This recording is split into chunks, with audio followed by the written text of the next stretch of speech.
Hello friends, मैं एक बार फिर से उपस्थित हूँ कहानी मुझे तुमसे प्यार है का अगला भाग लेकर।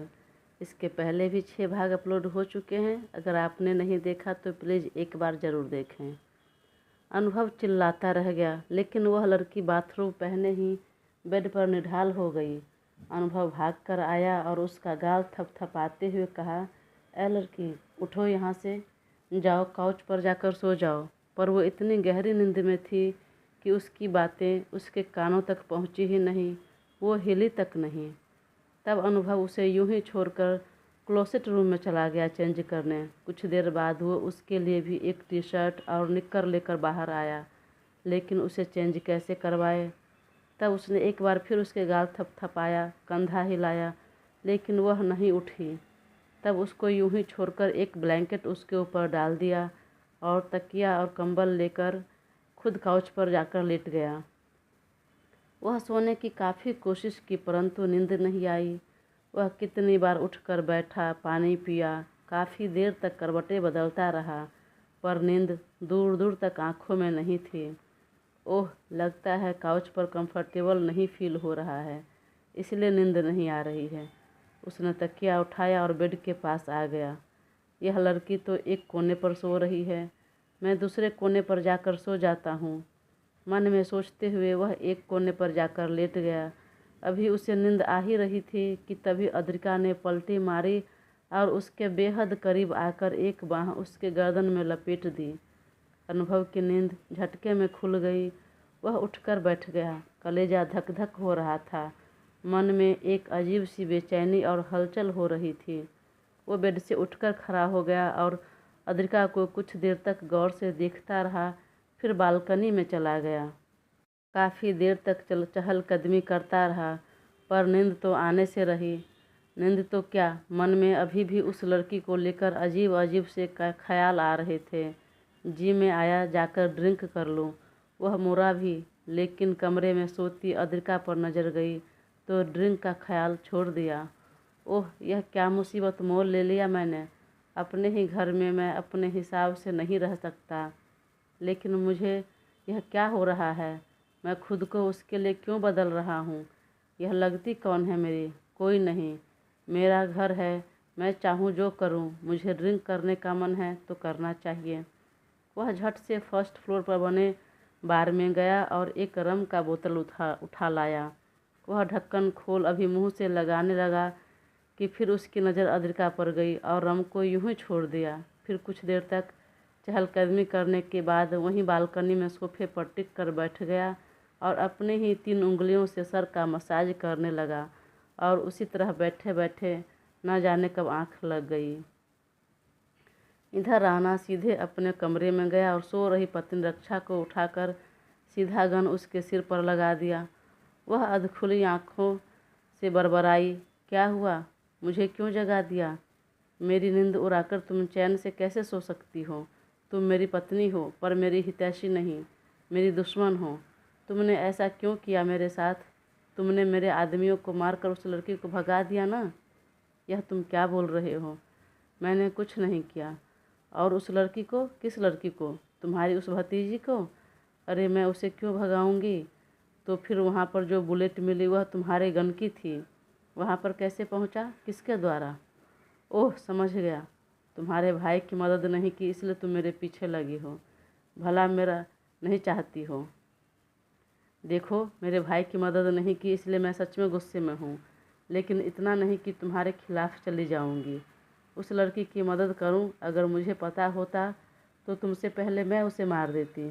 अच्छा, तो फिर तुमने ऐसा नहीं किया तो फिर कौन कर सकता है?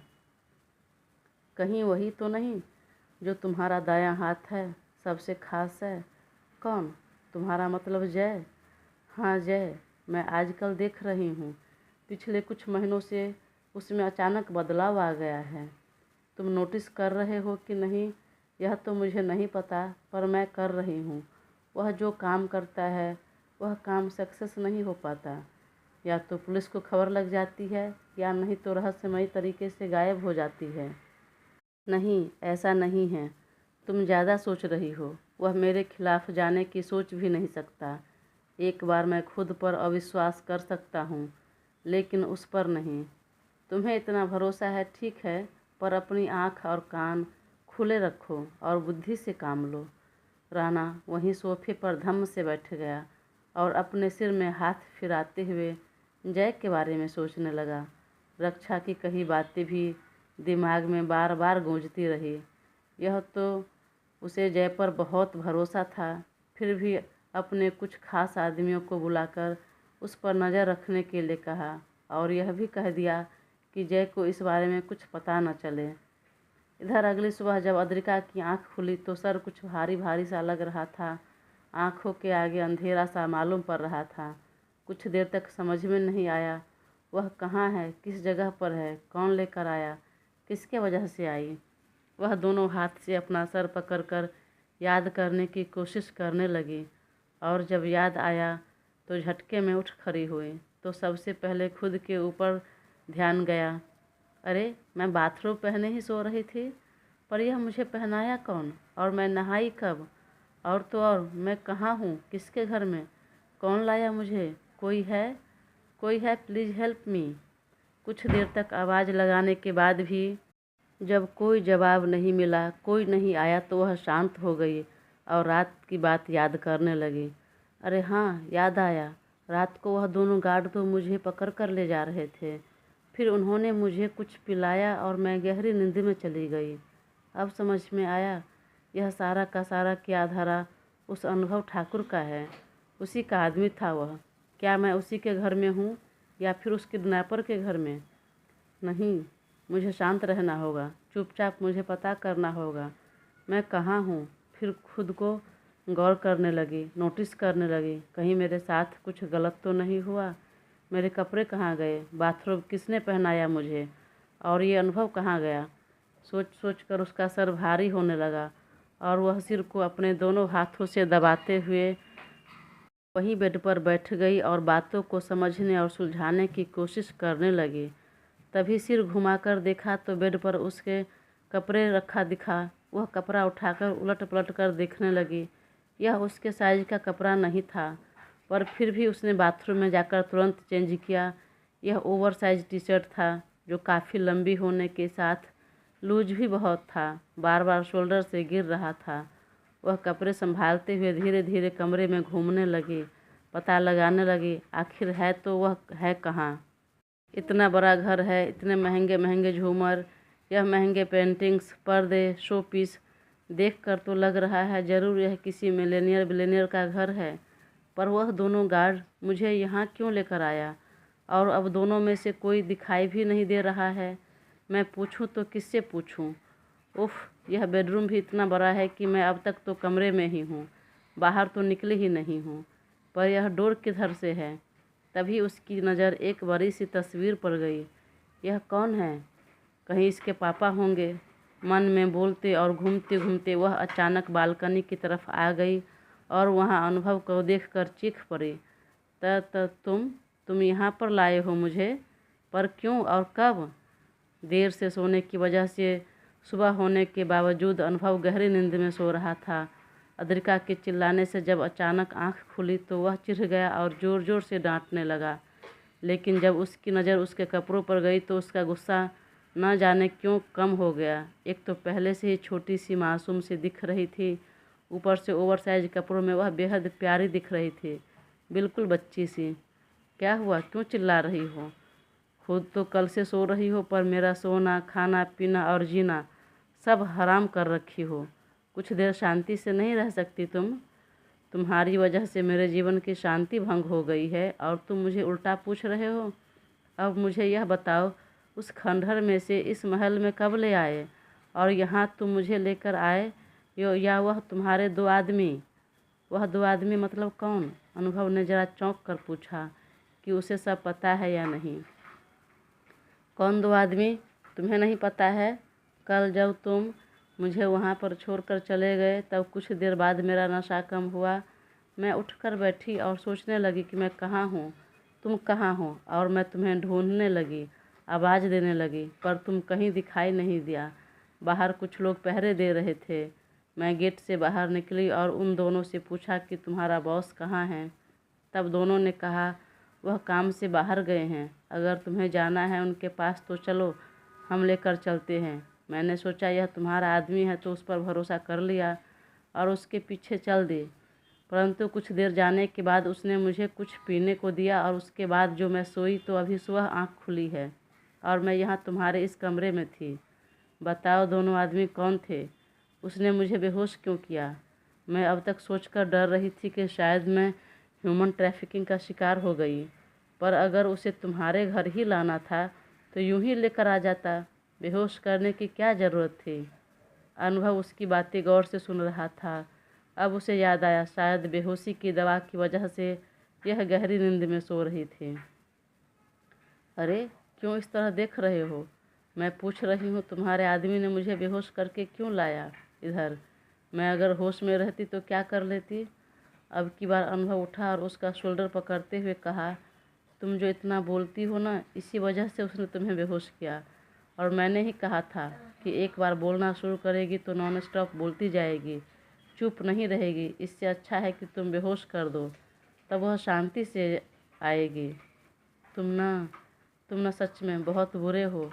पर तुम्हारा यह घर बड़ा आलीशान है। यह तुम्हारा बेडरूम कितना बड़ा और कितना अच्छा है। अच्छा, पर इस बेडरूम का थीम मुझे पसंद नहीं आया। यह क्या ब्लैक थीम रखे हो? यह हटाकर ब्लू या पिंक कर दो ना। अनुभव की नींद पूरी नहीं हुई थी तो सर दर्द हो रहा था। ऊपर से उसकी बकवास सुनकर झल्ला पड़ा।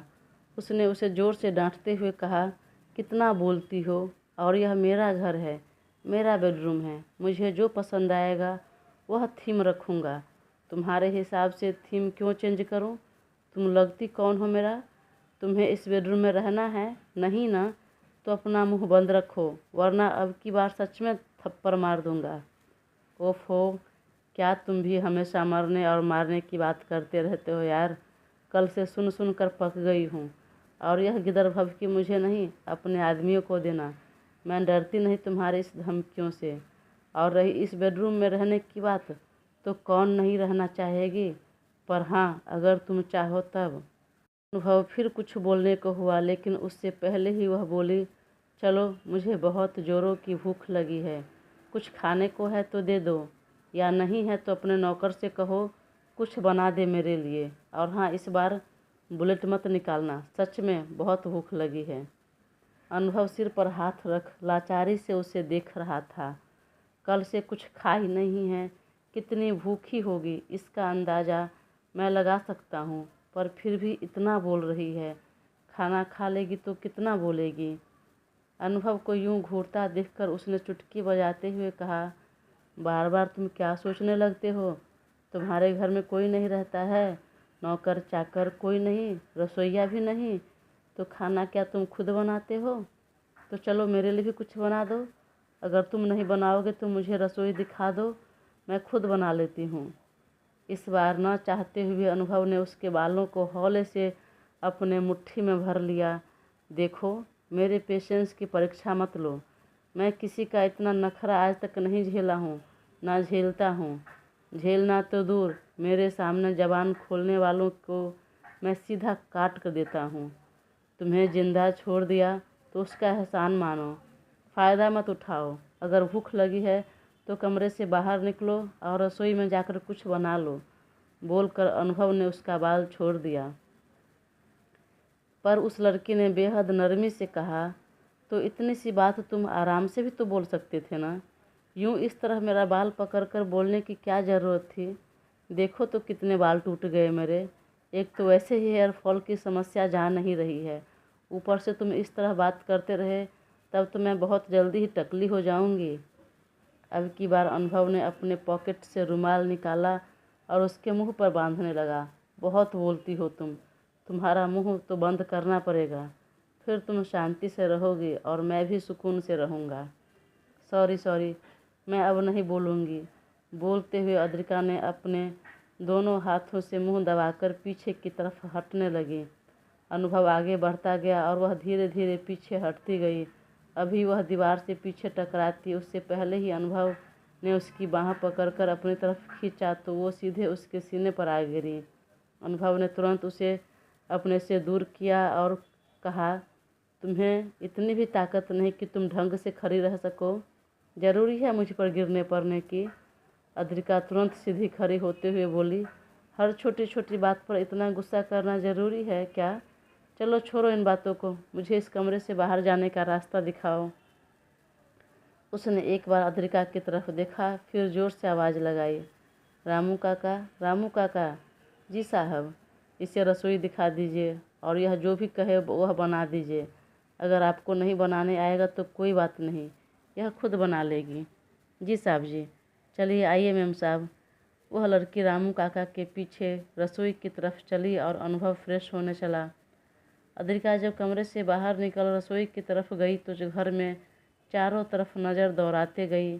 बहुत बड़ा महल जैसे घर था, जिसका हर एक कोना कोना बेहद सुसज्जित तरीके से सजाया हुआ था। पर एक बात उसे थोड़ी खटक रही थी, वो ये कि घर में सिर्फ और सिर्फ काम करने वाले नौकर आदमी ही थे, औरत एक भी नहीं थी। यह देखकर अद्रिका को थोड़ा आश्चर्य हुआ, पर तभी वह चुप रही और चुपचाप रसोई में चली गई। बोलिए मेम साहब, आपको क्या खाना है? मैं बना देता हूँ। उसने तुरंत पूछा। काका, इस घर में सारे आदमी काम करते हैं, औरत एक भी नहीं है। और उनकी माँ कहाँ है? उधर बेडरूम में मैंने एक फ़ोटो देखा, जो शायद उनके पिता होंगे। वहाँ माँ का फ़ोटो नहीं है, मतलब वह जिंदा है। अगर वह जिंदा है तो किधर है? रामू काका ने इधर उधर देखा और मुंह पर उंगली रख चुप रहने का इशारा किया। यह सब छोड़ो मेम साहब, आप यह बोलिए क्या खाएंगे? पास्ता खाऊंगी। आपको बनाने आता है? अगर नहीं तो हटिए, मैं खुद बना लूँगी। मुझे बनाने आता है, मैं बना देता हूँ। आप बाहर बैठिए, पर हाँ, किसी से भी कुछ पूछिएगा मत। काका आप टेंशन मत लीजिए, मैं किसी से नहीं कुछ पूछूंगी। और आप हटिए, मैं खुद फटाफट बना लेती हूँ। आप बस सब्जियाँ चॉप करिए।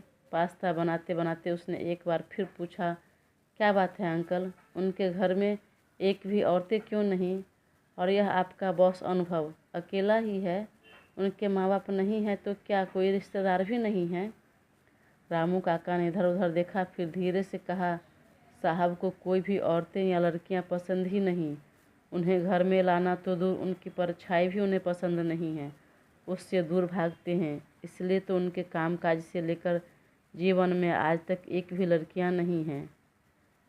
मैं और मेरी पत्नी तब से यहाँ काम कर रहे हैं जब ये साहब पैदा हुए थे। इस घर में काम करने वाली आखिरी औरत मेरी पत्नी ही थी। मेरी पत्नी के गुजरने के बाद और इनकी माँ के जाने के बाद मैंने कितनी बार कहा इन्हें अपना घर बसा लेने के लिए, लेकिन यह साहब तैयार नहीं हुए, बहुत नाराज़ हो जाते हैं। तब मैंने भी बोलना बंद कर दिया। फिर मुझे क्यों लेकर आ गया तो वही तो नहीं पता। आप पहली लड़की हैं जिन्हें यह घर तक ले आए हैं, और इतना ही नहीं, इतने अदब से पेश आ रहे हैं, और यह हम सब के लिए बहुत आश्चर्य की बात है। ऐसा क्यों है? कुछ तो बात होगी जिस वजह से उनके मन में यह नफ़रत पैदा हो गई है। यह तो मुझे नहीं पता, और अब इसके आगे मैं कुछ नहीं बता पाऊँगा, नहीं तो मेरी खैर नहीं। तभी रामू काका की आवाज़ कानों में पड़ी, काका मेरी कॉफ़ी लेकर आइए। लेकर आया साहब। रामू काका तुरंत उनके लिए कॉफ़ी लेकर जाने लगा, लेकिन अद्रिका ने रोक लिया। आप रहने दीजिए, मैं लेकर जाती हूँ। नहीं नहीं, आप मत जाइए, इतना इंटरफेयर बर्दाश्त नहीं करेंगे। आप इस घर में हैं, सही सलामत है, वही बहुत बड़ी बात है। लेकिन वह नहीं मानी और कॉफ़ी लेकर उसके कमरे की तरफ बढ़ गई। उसके आगे बढ़ते ही रामू काका की घबराहट बढ़ गई और उन्हें वह दिन याद आ गया जब अनुभव ने अपनी माँ की सभी तस्वीरें, सारी यादों को एक एक कर जला दिया, पानी में प्रवाह कर दिया और ज़ोर ज़ोर से चिल्लाकर बोलने लगा, I hate you, I hate you, नफ़रत है मुझे आपसे, और आज के बाद मेरी लाइफ में, मेरे घर में कभी किसी लड़कियों की एंट्री नहीं होगी। दोस्तों, कहानी आगे जारी रहेगी और मैं इससे बड़ा पार्ट देने की कोशिश करूँगी। एडिटिंग में ज़रा टाइम लगता है, जो कि मुझसे नहीं हो पाता है अभी। तो प्लीज़ अपना साथ बनाए रखें और चैनल को सब्सक्राइब कर मुझे ज़रूर सपोर्ट करें। धन्यवाद।